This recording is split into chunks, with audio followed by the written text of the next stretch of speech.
Greetings, YouTube. Today I'm going to talk about Mind Wide Open. Full title is Your Brain and the Neuroscience of Everyday Life by Steven Johnson. He is the author of Everything Bad is Good for You and Emergence, neither of which I've read. He also writes for Wired and Discover magazine. I think the magazine could be the online version, I'm not sure. Well, this book deals with the author's study of the human brain and the human mind, which are separate, though intimately linked things. And it wasn't just the study of any mind or any brain, but specifically the author's brain and the author's mind. And as part of this study, he had himself wired to machines so that they could read his brain waves. He participated in biofeedback systems to show how he could retrain himself in real time to have an uptick state of mind and a lower, down-to-earth, mellow state of mind just from the way that he was playing an online video game with his thoughts. And he put himself into an MRI to see if he could capture the moment he was given inspiration to write something, and he succeeded at it.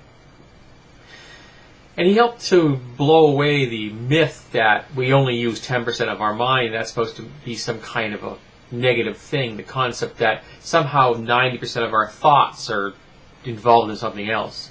When in actuality, the fact that we only use 10% of our mind is a good thing. It's a sign of efficiency.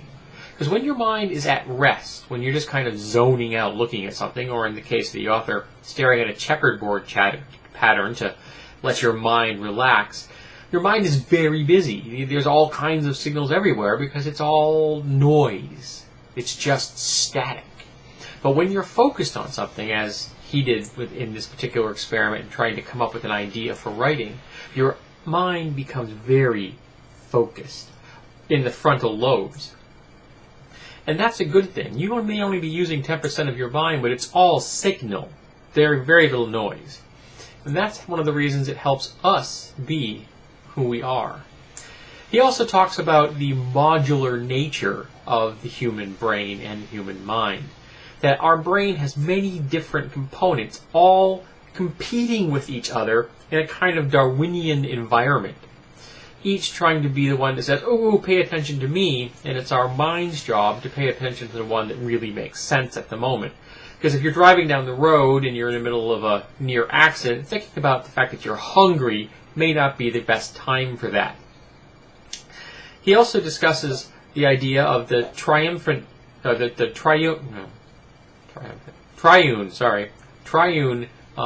brain structure, or as E.O. Wilson said, the heartbeat, the heartbreak, and the heartless. The reptilian brainstem, the heartbeat, that which runs the meat that we are in. The heartbreak, the limbic system, which is most of our emotional thinking, which is important because the emotional thinking ties us to memories in a way that helps us stick with them, helps us remember them because of the emotional connection. And the heartless, the upper part of the brain, the neocortex, the part that makes us fully human, that makes analytical decisions devoid of emotion or our reptilian ancestors, which is all very fascinating. And in fact, as in a related note, not having anything to do with this book, I once read that Neanderthals may have had an enlarged limbic system, so that they were actually capable of affixing greater emotional strength to memories than we do. And this would have allowed them when they had a fearful thing, it would be really fearful. And when they had a really happy experience, it would be incredibly orgasmically cool. And this would mean that they would have a much more intuitive memory structure, or things were really bad or really good, and that's how they guided themselves through the world. They were much less analytical than we, which explains why there is evidence that they didn't have any technical advances for almost 300,000 years. But if you have an interest in neuroscience, and it's written in layman's terms, this is all very approachable. He discusses Freud and his relevance to the modern neuroscience world.